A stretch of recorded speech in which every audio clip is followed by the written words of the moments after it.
Right, hello and welcome to what has to be the best engine swap from update 1.43 to Gran Turismo 7.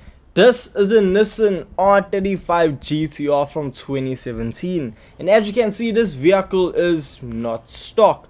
From the Liberty Walk wide body kit livery applied to the vehicle, the wheels, exterior wise, you can tell straight off the bat that this vehicle is not stock, and that goes for the engine as well, because with this engine being fully upgraded, it produces 933 brake horsepower, and the vehicle weight actually comes in at 1274 kgs.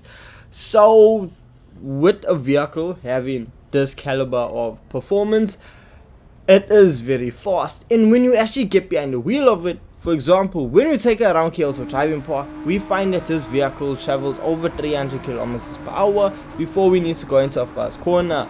Now that is impressive for any vehicle on its standard engine. That is very impressive. But what impresses me more is the way this vehicle actually takes corners.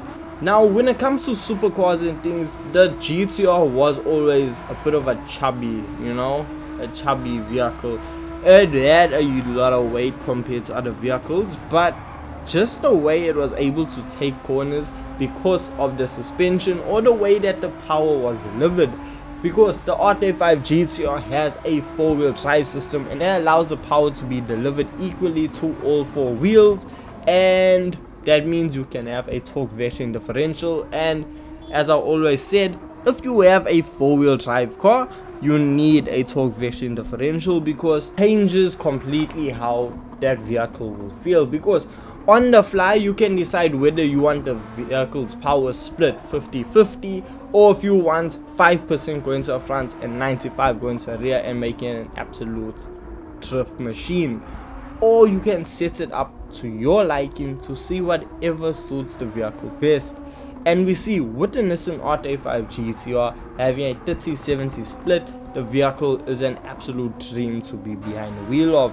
Now yes, it may catch you off guard because sometimes the power can get away from you, so you might find yourself running a bit too wide on some ends of a circuit. But look, at no point in time did I feel like, okay, the R35 GTR was a bit too overpowered or just too scary to handle, because that is often what we find with a lot of these supercars when they have maxed out power. But we see the Nissan R35 GTR is absolutely king at handling a lot of power.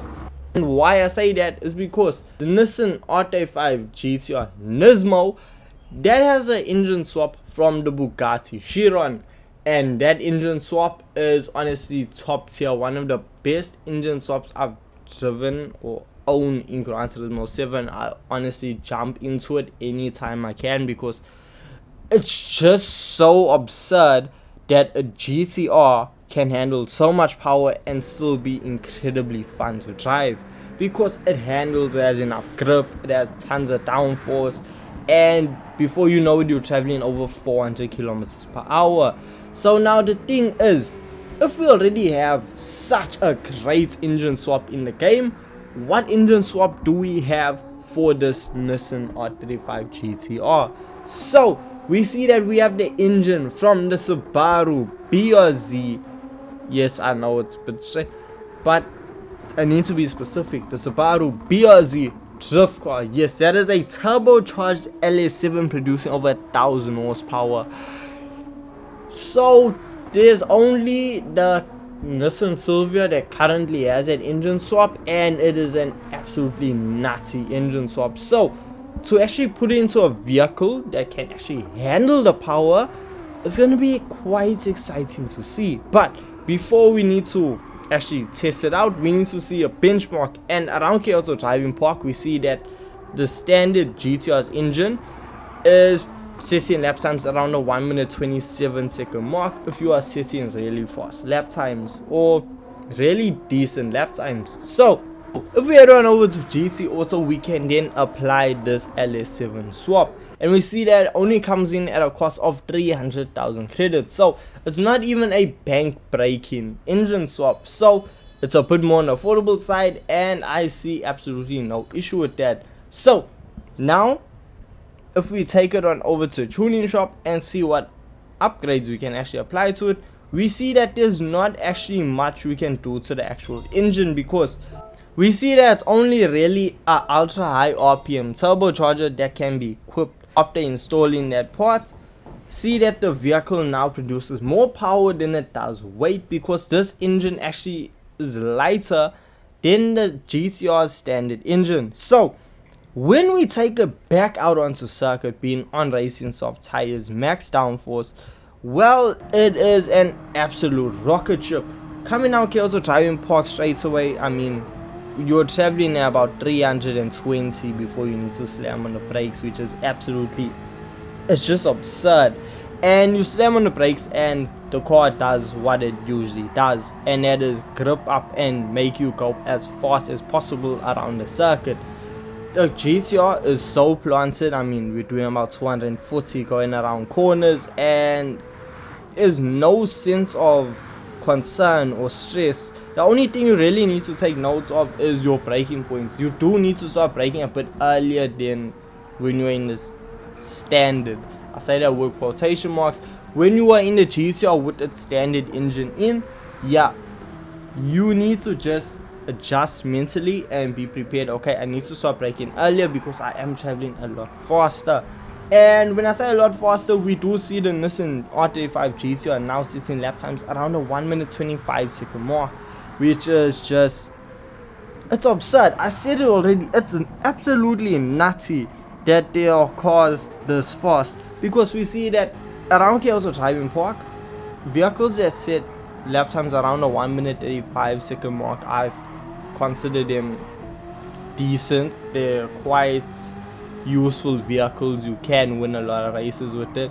Anything faster than a 1 minute 30 second lap time is what I start considering more of an overpowered vehicle, or like a meta vehicle in my eyes. And anything that can set a 1 minute 25 is just broken in my eyes. Like, how is a car able to go this fast and just be so easy to handle? At no point in time was I scared or just unprepared for what the vehicle was doing. It laid its cards out on the table and let you know exactly how the vehicle was going to handle. Now, yes, the performance points are extremely high for this vehicle, coming in at 859 performance points, which is just, it's extremely high, but you'd expect that from a vehicle with such a fast lap time. Now, drawbacks with the LS7 swap is that yes, it is extremely fast down a straight line. Your top speed is going to be well over 400 kilometers per hour, but the issue is fuel economy. It's non-existent. This engine is an absolute guzzler, and we see that when we have it in the Subaru PRZ, because that car around the WTC 700 does one lap before it needs to refuel, and that's on fuel map level 6. It is one of the thirstiest engines in Gran Turismo 7, so if you're thinking of using it in any event that has fuel consumption applied to it, don't waste your time. Just enjoy the Nissan R35 GTR with the LS7 in it, because it's just an absolutely nutty build. I don't know where you're gonna find use for it, maybe in open lobbies or custom races, but it's just such an insane vehicle to be behind the wheel of. And if you haven't tried it out yet, you need to. So with all this being said, let me know your thoughts on this engine swap in the comment section down below. And with all this being said, I will see you guys in the next video. Thank you so much for watching. Thank you so much for your time. Peace.